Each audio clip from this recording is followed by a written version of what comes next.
is rising, here we are. Welcome back, Gameaholics. We are back live. Colin has survived COVID. Yeah, I forgot you guys brought that up. Oh yeah, we absolutely brought that up. Yeah. Colin got a nice little hiatus. He got a little break while he was recovering. So he is back. We are still kind of going on the Star Wars front. Billy sort of alluded to it on the Elder Ring podcast. Then we went into Lego, talked heavy Star Wars, and now we're going into Jedi Fallen Order. So you tried it. I did try it. I didn't finish it, but I tried it. You did your best. I did, and I did some reviews, so I actually am prepared to talk about it to a certain extent. It's amazing how good that game actually is, like visually wise, and the whole open world concept they had in a few spots were really cool too, and the puzzles, everything in this game like checks boxes for being a really good game. Pretty quick too, right? It was like, how long did it take you? I think it's like 20 hours. Yeah, I read online you could beat it in 17, but if you really explored to try and 100% it, it's about 30. Well, I'm working on, and that's what I'm doing right now. So I've done the storyline, obviously, for this podcast, but now I'm going back and trying to get all the collectibles. The one thing that I'll say, like, okay, so this is very Borderlands 3-esque, whereas you sort of have your ship, which is like the hub of your travels, and then there's like different planets that you fly to, and each different planet's its own open world. That's what Borderlands 3 is like as well. Yeah. Yeah, it also, kind of like Mass Effect too, in a sense then, right? Yeah, you're very right. You're very, very right. Yeah. So there's like the different open worlds, and you kind of just fly from planet to planet, and I mean, it worked. It worked. I wasn't necessarily sad, but the fact there's only the 5 planets was a little, like, I guess saddening for me, just because like I wanted more. I was really lucky. So, Colin, of course, was really lucky because, as freaking usual, you get this banging. You get the game for free. Yeah. You don't pay a cent for it on Game Pass. Yeah, if I beat the game, technically I made my money's worth for that month. Even playing it, I would say. Yeah, no, and it's like I said, I didn't get as super dialed as you were, but like I played the introduction to it, the game basically. Yeah. It got to like I think I finished the first world, so it was fun. Like, and then I watched gameplay the last like little bit prepping for the podcast, just kind of like see how the game finishes. Mm-hmm. And I think the big thing here that jumped out to me was if you're not a huge Star Wars fan, I think you'd still enjoy the game to a certain aspect because of how good the gameplay overall is. It's very, you alluded to it, but also watching videos and like kind of playing myself, it is very Uncharted-like. With the puzzles and how like the climbing, the jumping. It brings a lot of like that type of gameplay, and even like Assassin's Creed type of You're right, because Uncharted, it's like, the jumps or whatever, but like this is like Jedi powers, right? So you're moving stuff, you're solving puzzles. A little bit of Portal in there. A little bit, yeah. God, I love that. Yeah. The one thing that I do want to say is, like, I really like the main character. So I'm going to Google his name right... But yeah, Cal Kestis, but the actor. I'm going to Google his name right now. Isn't the actor in He's in Riverdale Shameless. Isn't he Riverdale too? I don't think so. I know he's in Shameless, and he's also in Arkham. Oh, yeah. So Arkham. It's Cameron Monaghan. I know him from Arkham. Yeah, and he's in Shameless, and he's in Gotham. And those are kind of his 2 big roles. But, like, he actually is the voice and also the face actor for this role. Now, know why I like that when speaking, like, Star Wars canon vibes? Because they've based this off of a fairly well-known actor, he can show up in the next episode of Obi Wan for all we know.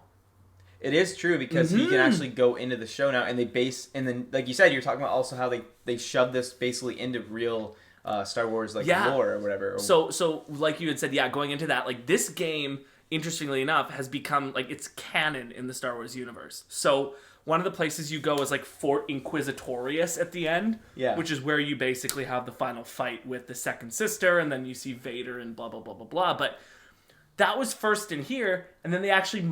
So Obi Wan goes to the same place, and they modeled it the exact same. That's really cool. Yeah, so like even the hallways look the same. And like they did it in this game first, and they just wanted to keep it accurate. That's why I think Cal Kestis might show up in maybe the Obi-Wan series. Hey, how many more episodes are in this season? 2.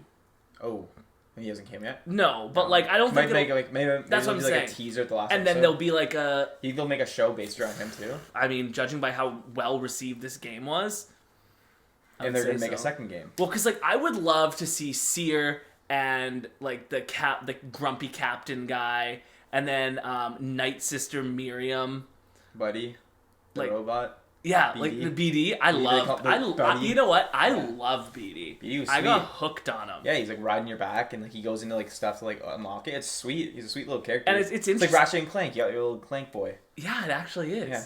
And he he also does stuff where he like will zip line up for you. Or and another good like kind of like based off that to like role as a character. You also get like the what's his name, Birdie from Kazooie. Kazooie, yeah, Banjo Kazooie, yeah. You know what's so funny? I was gonna say Banjo Kazooie too. Yeah. That game is all time. And like sneak peek. Sneak peek. Stay tuned. Yeah. That's gonna be wild. But so interestingly enough, this is I think one of the first Star Wars games that have actually come in and said this is canon, right? Like, which is sweet because like I think everyone's who's played like the Lego Star Wars games played the. What was the games that kind of Battlefront? There's Knights of the Old Republic. There's Battlefront. Like I think playing all these games, people were really itching for like an actual game that has like a story base but also open world concept. Yeah, and they delivered. They did. So it's called Respawn Entertainment, and I read that they actually have the Star Wars contract, which I thought was really interesting. Yeah, it works with Lucasfilms directly. Yeah, which is so cool. Yeah. Like it's so cool they worked with Lucasfilms to the point where it was like that, they're designing a meaningful story. And like, so for anybody that doesn't know, this game is set between the original trilogy, which is 4, 5, and 6, and then the prequels, so 1, 2, and 3. So this is between 3 and 4. Isn't it right after the Clone Wars? Technically 5 years. Yeah, so it's before the Clone Wars because the whole actually. I think because you're scavenging like the Clone War like wreckage. Okay, so then no. Okay, I think it is after, right? So basically, what happens is there's something called Order 66. Are you familiar with that? Yeah, they kill all the Jedi. Yeah, exactly. It's where all the clone troopers essentially become evil and they kill. So then they've released Inquisitors, which if you're an Obi Wan Kenobi fan and you've watched the show Obi Wan and you're following this, the Inquisitors are chasing Obi Wan too. Now, interestingly enough, I don't think there's a second sister. I think she's dead. Do you kill her as Cal? Cal doesn't kill her. Vader kills her. Oh, really? So people are saying that they also think that's going to be foreshadowing. So in this one, the main villain is her name's third sister. And she keeps failing every time she's trying to deliver Obi-Wan to Darth Vader. So the fan theory is that Vader's going to kill her too, just like he killed the second sister. It's just crazy because like looking at I saw that was like the one like downside to this game. I mean, you gotta enjoy the game, but like people got really super invested in the Star Wars lore or like fandom where it's like Vader is a merciless killer that literally murdered all these kids and like could take anyone, just like drag them around and like murder them and like play with them. Probably the most powerful Jedi there is. Like just plays with like basically plays like a cat playing with like its murder victim. For sure, 100%. So the fact that the thing that people got upset about was. I heard that like after the second sister, like basically can almost dummy you as Cal, and also then you kind of hold your own for a second with Darth Vader was weird. You don't though. I heard like you could block a few hits, and that was like. That's fair though. But they're like kind of like complaining about that because they said like the second sister I'll tell you one of my favorite parts that I think shows that that's not the case. So there's a point where Vader force lifts you and he's choking you out.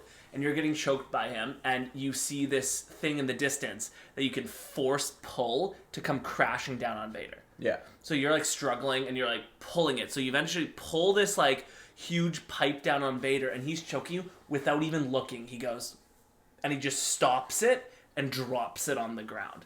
So like, I think the only time where you actually do real damage to Vader is when you and Seer come on there and fight her. But like. Seer's a Jedi master, and like she also wields the dark side of the Force. Yeah. So, but it's the funny thing with that is like that's what I mean. Like if Vader wanted to, just. Yeah, I mean, it's interesting. Yeah, I mean, I always wonder, and like how they escape is pretty sweet too, where it's like basically he shoots out the wall, the water comes crashing in, they swim out because they have these oxygen masks, and then they just see Vader in the tube, and he's using the Force to like, push the water back out.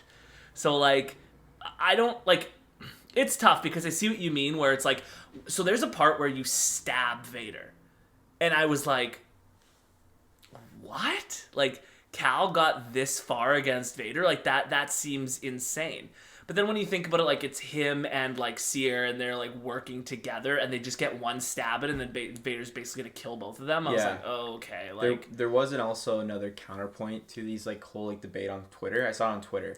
The other debate was, counterpoint was, like, kind of how you said, like, you could kind of believe it, but also there was parts in the game I didn't get to, but I guess, like, Vader's in the vicinity, and, like, if you looked at Vader a certain way, the game ended. Like, you died immediately. I never heard that. So I don't know exactly where that was in the game, where there was a point where, like, Vader was somewhere in the building, and if you got close to him, like, if you saw him or made eye contact, maybe it was at the end where you get chased by him. Maybe if you just, like, a certain spot is if you just stop, he'd just die immediately, because, like, he would actually just, like, destroy. Of course, you. yeah. Okay, like, and the other thing to realize is, like, this is back when Order 66 was first launched.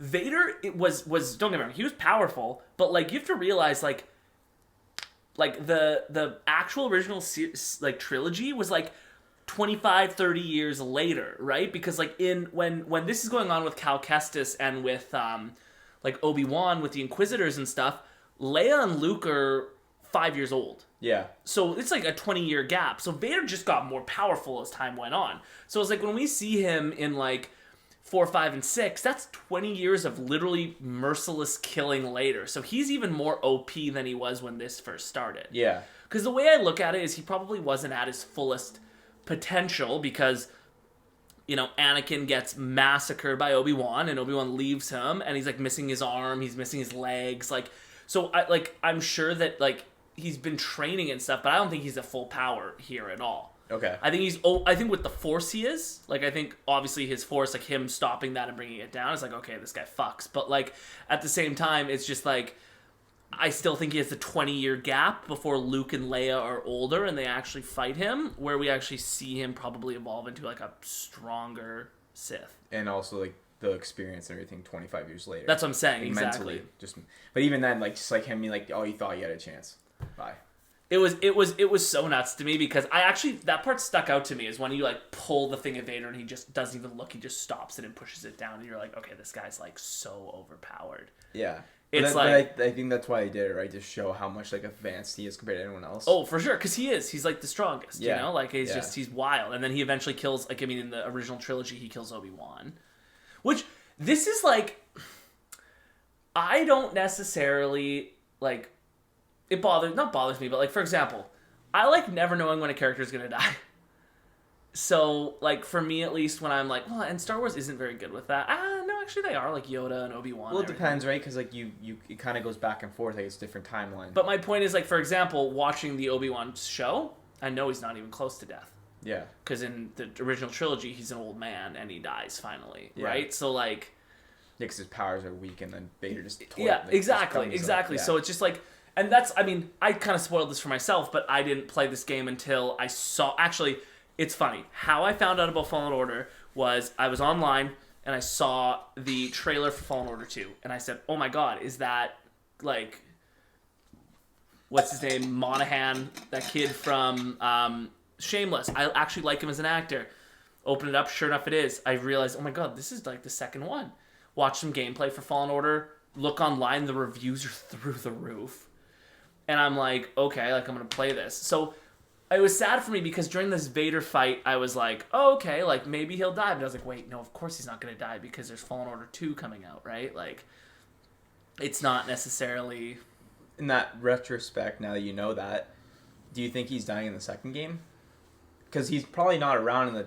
Unless... He's definitely... I would say he's most likely not around because I think just judging by what... His whole goal in this game was to get the cube that has all the Force-sensitive children on it and to build a new Jedi Order. That was his whole deal. Yeah. If that... So, this game ends, and you did some research, where basically he gets the cube, and Seer's like, okay, let's start getting these kids. And he's like... He has this... By the way, he has this insane vision near the end where he basically sees that if he's going to create a new order, all those kids are dead. And it's like these insane scenes of like these kids hiding and stuff, and the Jedi, and like the stormtroopers are like, we found them, start firing. And there's like kids getting shot in midair and stuff. Like, it's The one thing about Star Wars that blows me away is, like, there's a lot of violence against children in that game. Not even in the game, just in the Star Wars whatever. And, like, I mean, I see why they do it, because it's like, you know, we need to make sure there's no more Jedi, so we have to kill the children. But, like, it's, like, there is, like, a lot of that in this, and I'm just like, gee, like, okay, like. I just remember, like, the movie where, like, where Anakin walks in, and they're like, Master Anakin, or whatever, and all of a sudden you see the saber just turn on, and you're like, oh, yeah, just like slaughter. He's 20 kids. Yeah, I know. Like, I don't know. Star Wars, like, really leans into that, and I'm kind of like, oh, okay, like. Not very PC. Yeah, not really at all. And, like, they kept it up in this, but, like, I mean, I get why they do it, right? Because it's like, if you want to exterminate, like, if they want to exterminate the Jedi, they have to, like, they're rats. They can't not do, like, yeah. Yeah. So it's... Well, you know what's funny, though, about that is, like, if a stormtrooper was about to do, you think, oh, they just miss like 100 shots.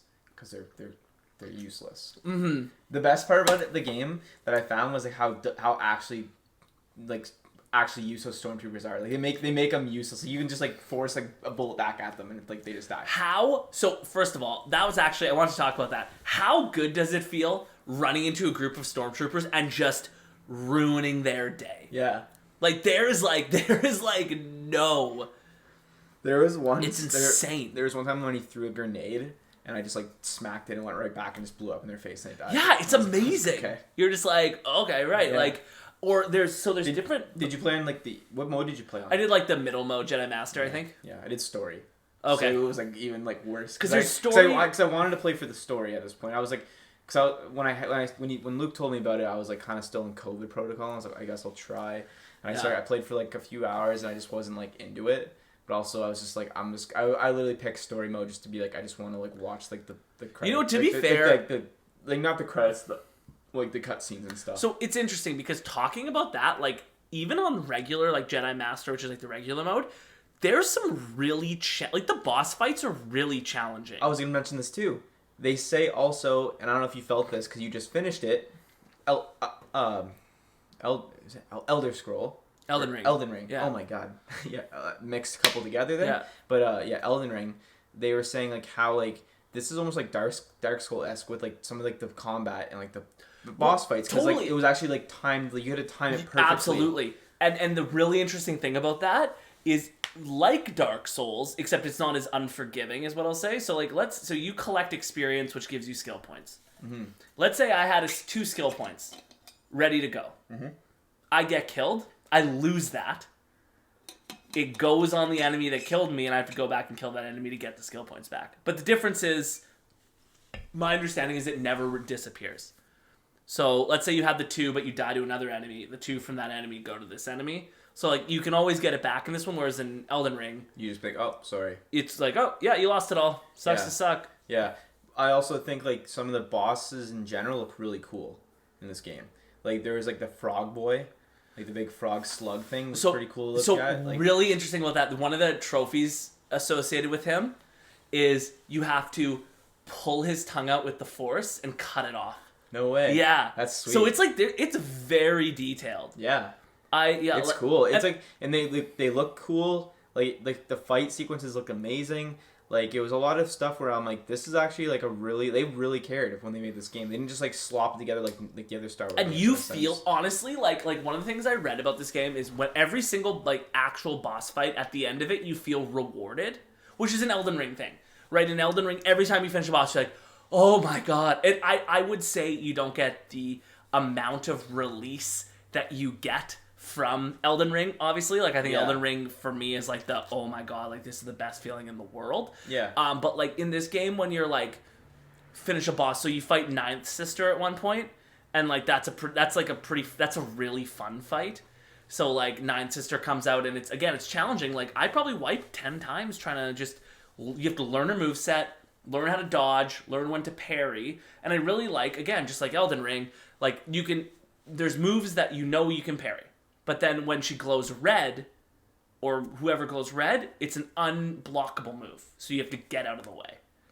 That's cool. Yeah, and another really subtle thing that they do is, so you talked about like that massive toad, and there's a bunch of different like, you know, beasts and monsters and stuff that you kill. A lot of cool ones. Like I thought it was really like that's another thing that really it just popped out to me was just how detailed every single kind of like boss was, or little For like, sure. like mini boss or whatever you want to call So it. and whenever it's so cool because when you like kill things, if you like demolish them, you actually cut them in pieces.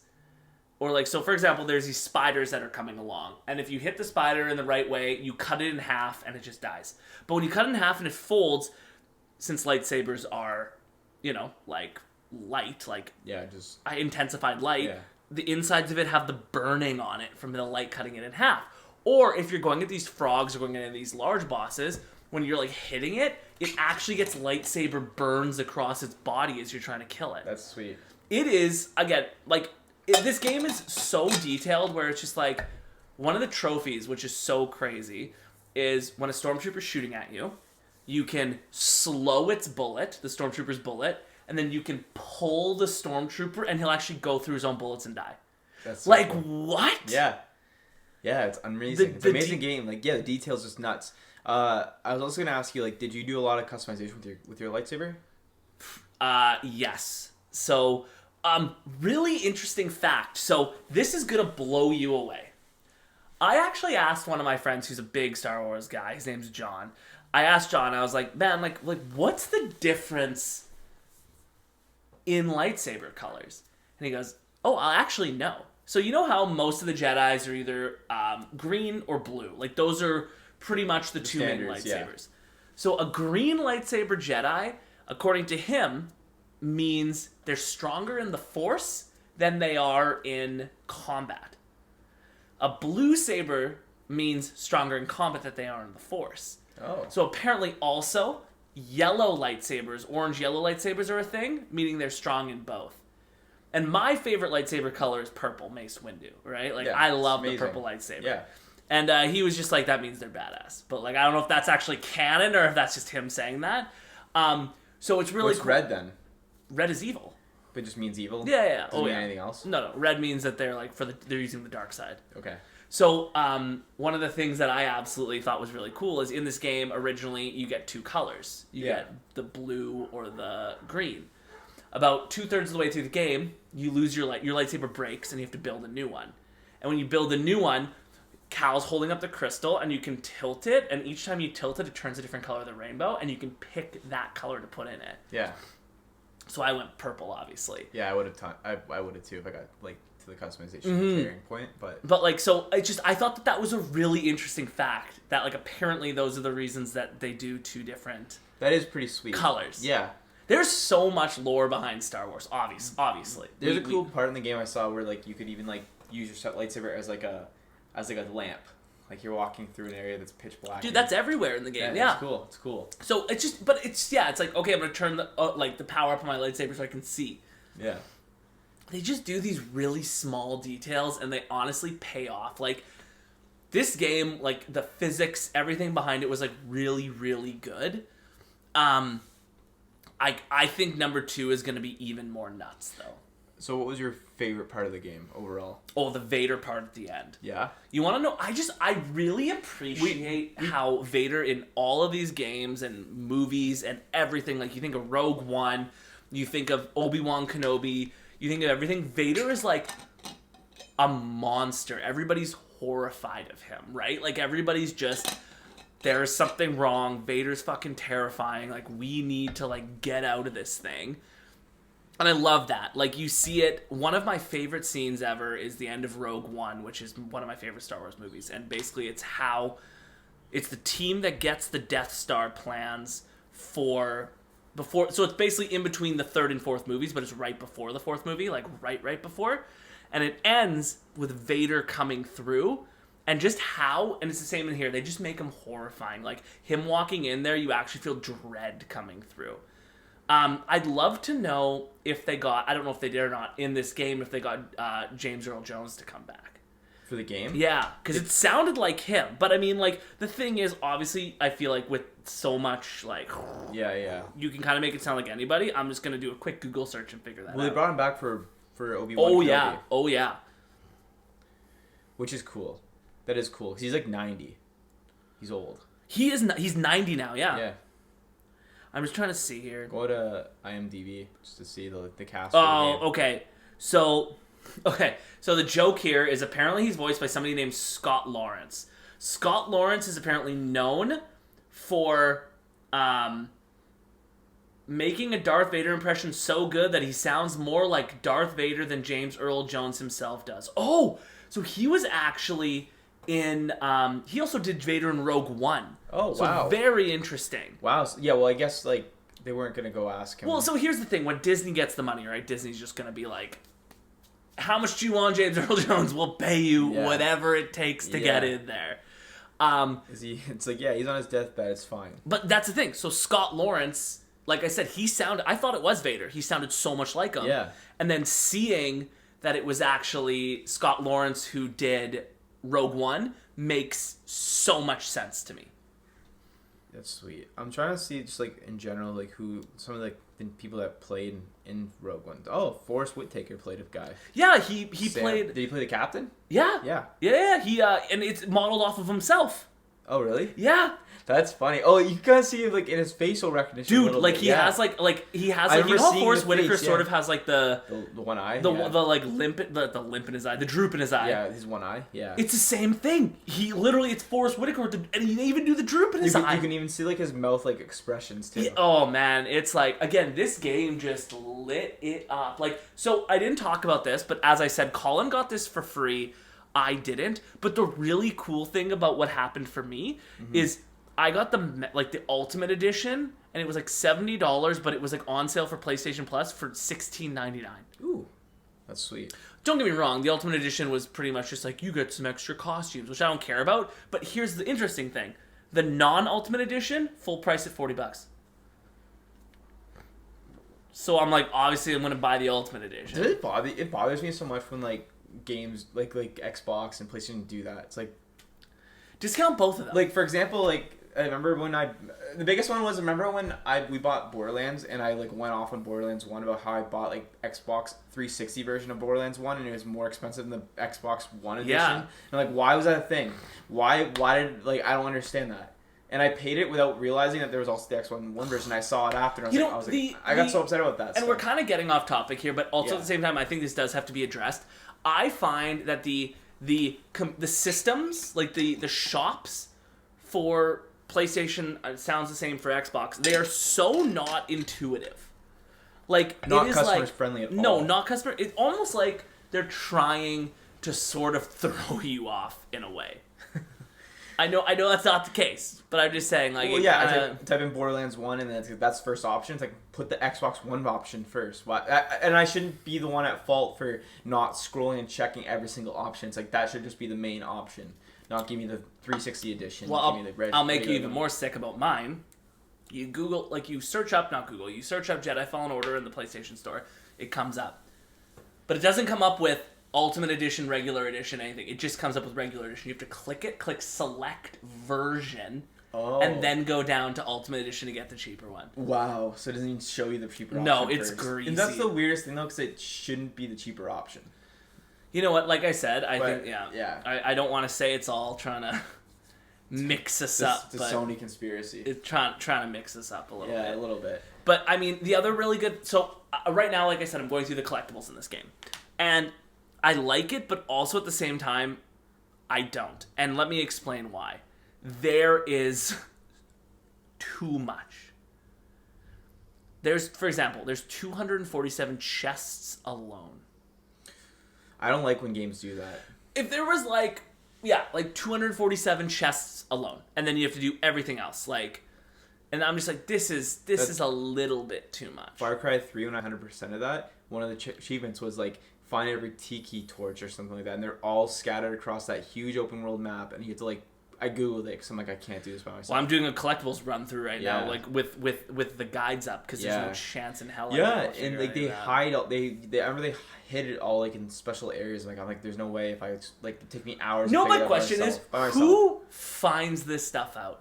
People that have no lives. But do you think they're like? No, it's crazy to me when you see the people that like post like those like collectible things like days later after the game comes out. It's like, what did you do for the last 4 hours? Can I say something? Can I say something? You literally sit there and play until your eyes bled. Like I don't understand. I think I'm fairly certain that they're giving the game. I was actually thinking about this. So beforehand, yeah, yes. most people do, like Because sponsor people. I was gonna say because like you've heard of like Power PXY or PYX or whatever. Like that's the big one for me that whenever I'm trying to like 100% a game or something, they normally have all the collectibles. They normally have everything like that. And they'll get it like a week later, and I'll be like, "How do you guys have this a week later?" And then I feel like I'm like, they have to have got this game a month before, and this is literally what they're building out. Yeah, like IGN videos on YouTube, they get it like way before GamerX or something like that. I'm sure a lot of them do, just because like you kind of want that at launch, I think, right? Because like they're promoting the shit out of it. And but also the other issue is like, so for me, for example, let's say. I think Horizon Zero Dawn was an example of this, but like I go in and I'm like, okay, I'm gonna 100% this game. I loved it, right? I got super dialed, I played it. But at the end, it's one of those things where like I need to look and I need to be like, okay, I don't know where this is, or I don't know what this is, or I don't know how to do this. And if there's no guide available, I'm gonna give up. And if I'm gonna give up, that guide becomes available a month and a half, 2 months later. Am I really going to go back to finish that off at that point? Really depends if you like the game enough. But that's my point, is I think those guides coming out also extend the playtime of a lot of players, which is what games want, right? Yeah, of course. No, I totally agree, because I growing up, remember we used to play the old games before guides are really a thing, and it's like, I'm not doing this anymore. Like the water temple. I was just going to say, the water temple like, in Zelda. You play that, and you literally just look, and you're just like, I'd rather not do this right now, guys. Like, this isn't for me. I just not having a good time. Mm-hmm. Yeah. So it's the exact same thing. Like, I really agree with you on that, and it's super frustrating. But, yeah. Yeah, and you don't. And also, as we get older, like, we don't have all the time in the world to sit here for, like, literally 20 hours like a kid. Yeah. Just be like, I'm gonna try and just figure it out. It's like, no, I just want to. But even trying to find, could you imagine trying to find 247 chests? No, it's not worth it in the long run. I wouldn't do it. But these people getting paid to do it. Yeah. If somebody said to me, I'll pay you to sit and write a guide on this, I'd be like, okay. Yeah, but we'd be like a kid in a candy shop doing that. Yeah, of course. That's my point. So yeah, totally. So I get it, but yeah, it's just like collectibles like that are really bothering. We talked about this before, Luke, too, in past podcasts, where it's like, complete the game again on Master now. It's like, oh, this game doesn't have that, which I'm super happy about.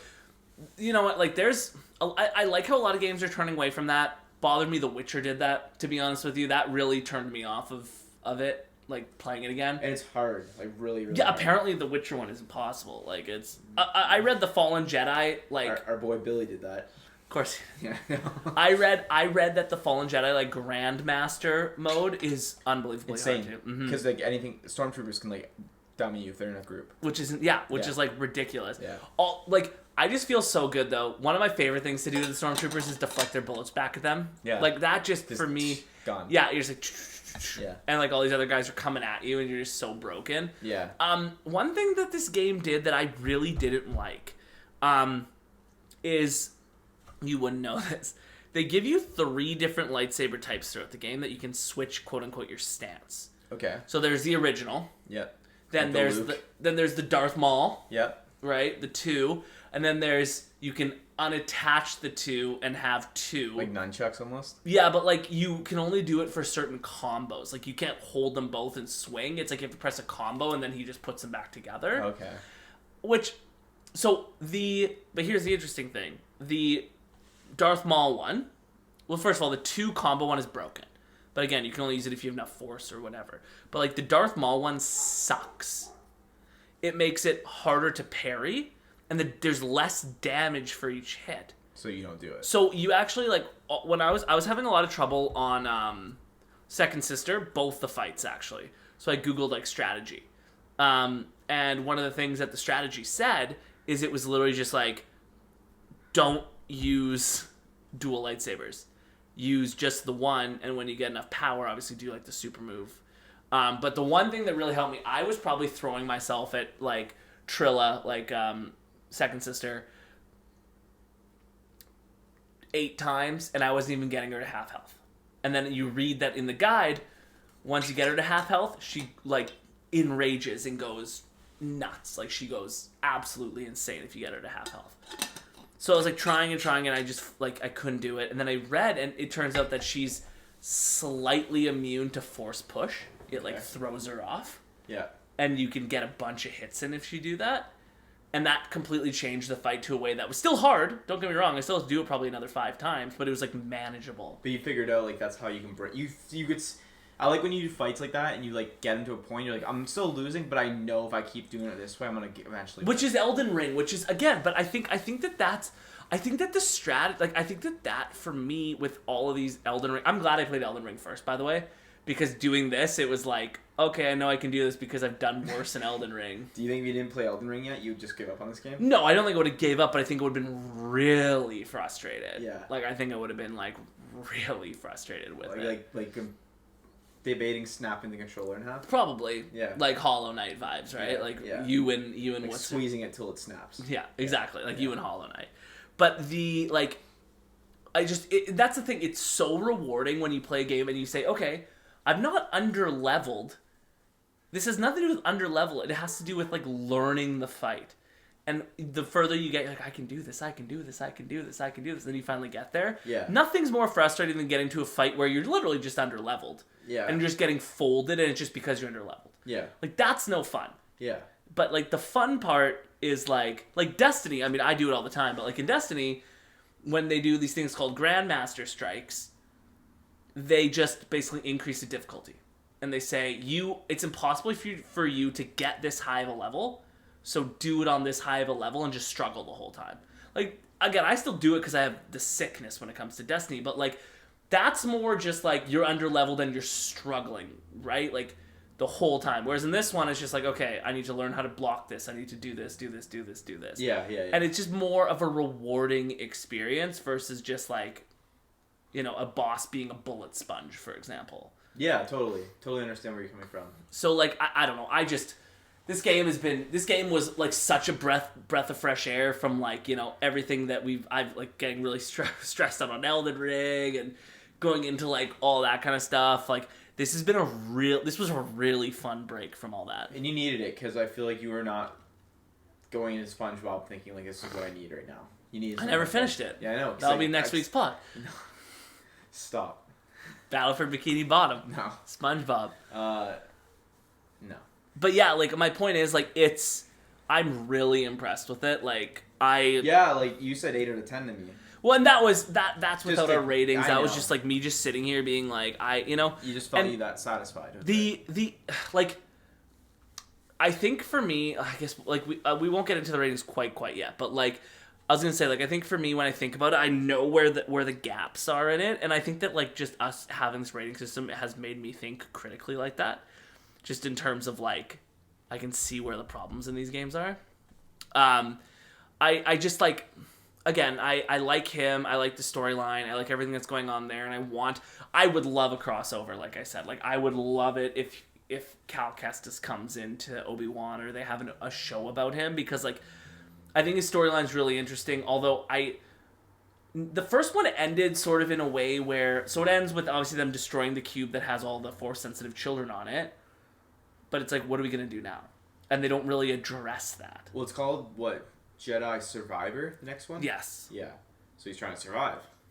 Yeah, well, no, I don't think it's him trying to survive. So did you watch the trailer? I did not. So, But he's the main character in it, no? Yeah, but so the whole point, it's called Jedi Survivor, and we find somebody in a Bacta tank in an abandoned, like, facility. Okay. So I think that's what they mean. Do you think he's, like, trying to save all the little kids now? Like, you think that would be, like, the main point of this game? Like, him going around trying to collect kids? No, because he destroyed that thing, so he couldn't get the kids. Oh. So, okay. So it'll be interesting how... So I think it has to do with, there's some white dude with long hair, not an alien, just some white dude, in a Bacta tank that he finds. So he finds them. Yeah, in this Bacta tank. And they're Maybe like... it's Liam Neeson's character. Because he didn't have long hair and was, like, a white dude? Yeah, but, like, no, this guy's, like, white hair. Oh. But, like, I mean, maybe it could be. But no, doesn't he die? Qui-Gon Jinn dies, I think, doesn't he? I don't know what the timeline is. I'm pretty sure he's dead, yeah. Okay. But at this point, you think he's dead? Okay. Yeah, I'm fairly certain he died in 1, 2, or 3. Okay. But yeah, but like, that's my point is, so I think that's the survivor.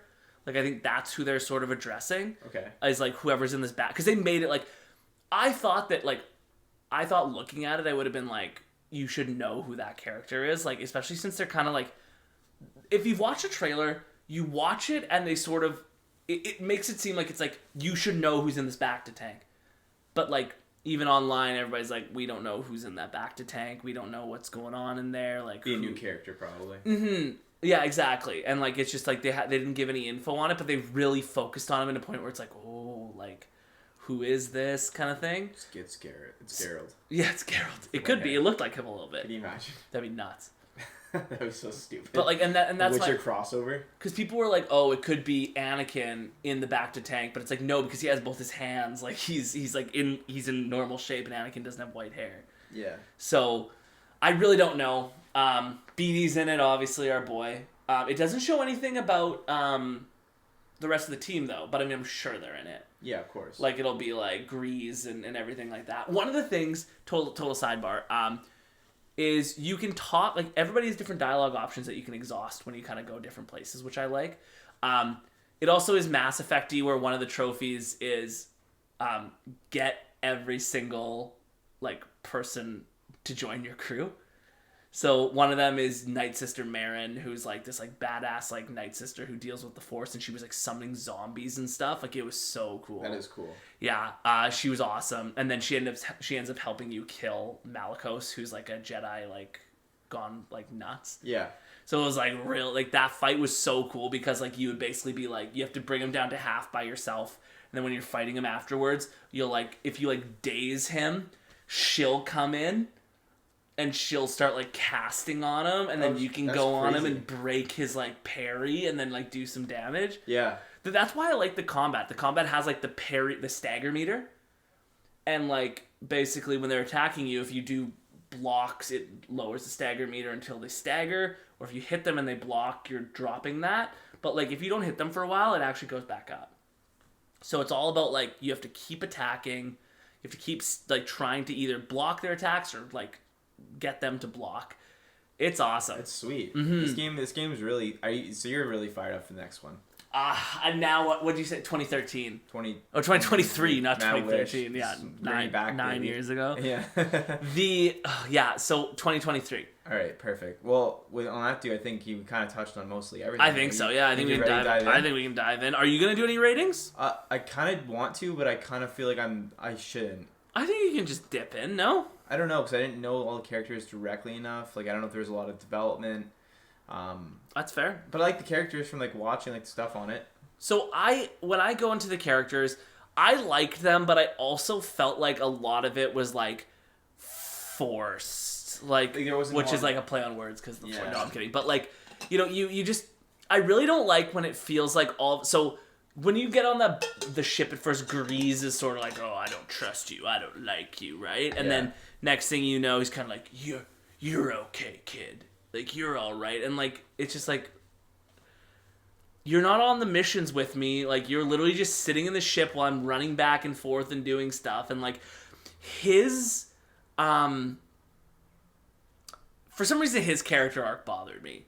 Like, his character growth just felt really inorganic. Yeah, but like pushed it on you. But like you know, Sears and like everybody else's, like him coming into his own, all that kind of stuff was pretty awesome. I'll go with a 4 on that. And plus, there's really cool characters. Like the second sister was really cool. I liked her too. Her intro, I'm pretty sure when she drops in, she's like, "Oh, I kill your like master or whatever." Yeah. She's like, "Who's your master?" She's like, "Oh, she's like J. Hall Paul or whatever." Yeah. Probably murdered him. And he's like, "Oh, it's pretty intimidating and pretty sweet way to come in." I love that. She had a pretty sweet like get up too. Mm-hmm. Oh yeah, she was awesome. The background is amazing in this game. Yeah, and amazing. I really like how it's open world, and like each place, it's like you go to like a world that like, let's say, has some ice, but then you also can like find the ice caves, or you can find like stuff above it, like Imperial fortresses, like all this kind of stuff. So I have to go with a 5 on that. Yeah, I have to. I would agree with you there, because I did, like I said, like from playing it briefly and then watching the gameplay, like I was like blown away by the like the background and stuff like that. Like it was just like it just like looked so clean, like everything. And the puzzles, like you had to time puzzles properly. Like, yes. Like to make it like you get to a certain spot and. It was like, and like you have to like force stop certain things to jump on top of them, or like things like drop off, or like, so it was awesome. The music was, I like the typical Star Wars music. I've grown up with it, right? Like the typical orchestra, blah blah blah blah. It's amazing because they created it. It's their own soundtrack. And so it was very Star Warsy music. However, I can't give it a full 5, obviously, just because I think the fact that like, it's not original. Like, I mean, it still pumps me up. I think when I start watching Star Wars. I can't believe you're not in, man. It's so good. I'm actually gonna give it a 3.5. But it's weird though, because like I've watched like a few movies. Like I just never got super into it. Yeah. Like overall, like the lore doesn't like get me fired up. But now like talking about this game a bit, I kind of want to sit down and maybe like throw on Obi Wan and be like, oh, let's see how it feels. And then all of a sudden hate it because I don't think you should. Because it's not good from everyone's side. I have to be honest, man. I think you just watch like episodes 1 through 6. Should I watch the what do you call it? The Yoda show with well, that's one of the best shows ever. Should I watch that? But like I would set it up. I would watch episodes 1 through 6 of like original like Star Wars. But it's weird because I've watched like episodes actually. I've watched the one like Luke loses his arm. Yeah, but like you clearly haven't watched them. The Ewoks. But you clearly haven't watched them in a good enough order because you don't understand anything. I know. Like you're just like Luke. We should just do a Star Wars marathon. I would absolutely. Okay. I would absolutely. I'd pile in for a night. I'm down to do that actually. No, it'd be nuts. I think Mike when he's in would be in. Yeah. Oh yeah. We'll get some liquor going for that. Can we talk about that right now? No. Some bevs, some water. Honestly, I would love some energy, some zero sugar energy drinks. Yeah. Okay, let's do that. Replayability, man. I have to be honest, it's a 1 for me. Just because I think once you do it once, you're done, right? Like it's tough because there's some games that I would like absolutely die to replay. Like even games that have a linear storyline, but this one for me is just like everything that happens. There's really no changes. I know the story. Now, this is going to be an interesting one. Talking story. Well, it goes into everything, right? Like you kind of like you need to know the lore, kind of. Yes, and I like the story. I like Cal Kestis. I like this adventure that he's been on. But the big issue that I'm finding is it felt like drawn out, and like not necessarily in like a great way, right? Like the beginning got me so dialed, but then like for example, you go to Kashyyyk and you're trying to find the Wookiee general, and they're like, oh, he's in hiding, go do other stuff, and you're like, okay. So then of course like there's no side quests or anything. It's more just along the lines of like, okay, now we're gonna go here and go check out this abandoned facility that we couldn't get access to before because we didn't have the right equipment or whatever. Yeah. So I mean like it. But the actual like story, the last 10 minutes were amazing. Like the second sister getting cut down, the like terrifying fight with Vader, escaping, destroying the thing for the Force sensitive children, and the fact that it's canon for me makes it so much better. I'm gonna go 4. So for me, this game now is a 7 out of 10, which is very good. And that's great considering you said 8, but obviously not going off of what we said. For sure. And you knew you'd like nitpick. And that's the thing also too, now playing games, it feels almost like a chore where like, we're like actually like, I'm like, well, I got to make this game like shit now through like my rating system. I like it. Or like, it's interesting though, because like, again, like it's tough because you're like, there is nothing in this right now. There's nothing in this world that would tempt me to say new game plus. Nothing. There's nothing. The thing that hurts that too is the replayability. Like that always hurts games. So if you pop that up, like just imagine you put like a 2 or a 3. Like that's probably. But the problem is that I think everything would be so high because like replayability is a huge aspect.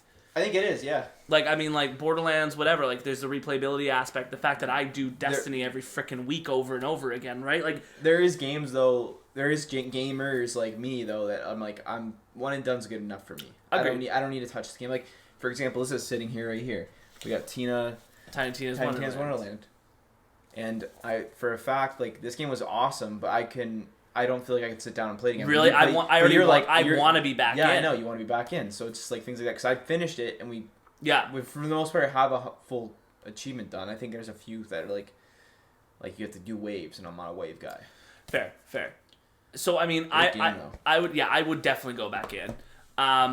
So I guess that's pretty much everything I have to do with Star Wars Fallen Order. I think we're off the Star Wars trek right now. I think we should dive into a vintage game next week, buddy. You're thinking vintage? I was gonna say Outlast. I was gonna say. What do you want? Banjo-Kazooie.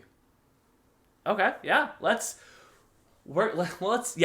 talk some sort of vintage game next week. I am in. So the thing with Outlast, if we're just gonna talk so out loud real quick. Yeah. I think we hold off until we do Spooktober. Spooktober. There's another game that I really want to play right now that just came out, but I think we have to wait till Spooktober again. Interesting. It's called The Quarry. I've heard Look about it. Look at that. So there we go. We're talking on here. So it looks like next week's going to be a vintage throwback. I will say tentative Banjo.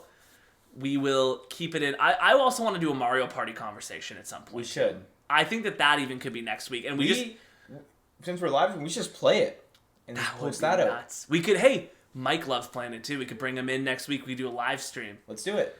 Let's do that instead of Banjo. Then Banjo the next week. That's what I'm saying. Okay. But we'll live stream us playing it. We'll put the game in. We'll put us in the little corner. It'll be sick. We'll do that. I'm so in. Okay. Beauty. All right. So on that note, that's the end of our pod. That's the end of the Star Wars saga that we've been crushing through. Hopefully this week I'm gonna get Colin into a Star Wars marathon. I am so freaking excited. Game's great, fantastic. As you can see, if you're watching on the video, we are now part of the TELUS Esports affiliate program. Check out our Instagram at Gameaholic Podcast, where we can drop the phone number to call, the code to drop to get a sweet deal on high-speed gamer internet. Other than that, as always, thanks so much for tuning in. You can catch us on YouTube. You can catch us on Spotify. You can catch us on anything where you can get podcasts. You will find us, the Gameaholic Podcast. Colin, I'm so glad. I'm actually really glad you're back. I'm back. Nothing negative about Billy. Love the guy, but it's nice. It's nice having the bros back in it because you had a couple weeks off. I did. Which is, hey, nice for you. Yeah. On that note, we will catch you guys next week for a live stream Mario Party. Peace.